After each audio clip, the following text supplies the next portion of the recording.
Akash Sinha's technology is a robotic remotely operated vehicle (ROV) designed for use in the Indian Armed Forces and paramilitary services. The primary uses for the robot are military surveillance, reconnaissance and explosive ordnance disposal.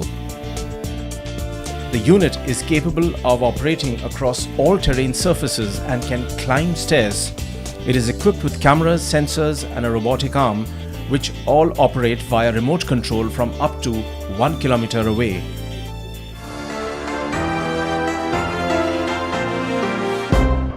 If you look at how our country is, I was speaking with National Security Guard.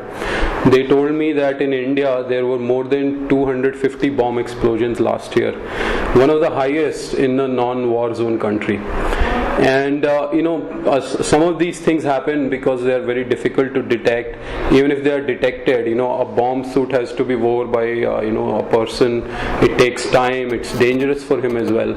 So if we send a machine there instead of risking a human being's life, we could potentially save several hundreds of lives in India. The remote arm is capable of lifting a 30-pound payload. The robot is lightweight and is man-portable.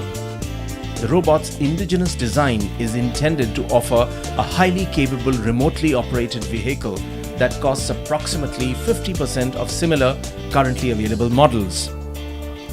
FICCI has been actually very helpful. In fact, I realized that among all the commerce groups here, like FICCI, CII and other organizations, FICCI seemed to be most helpful to the new entrepreneurs.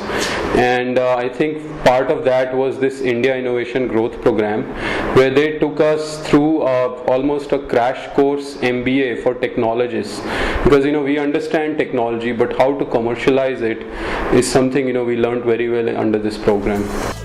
Akash Sinha, a well-known robotic scientist, has made robots and worked with several defense organizations from across the world. His innovation finds pride of place in the FICCI DST Lockheed Martin India Innovation Growth Program 2012.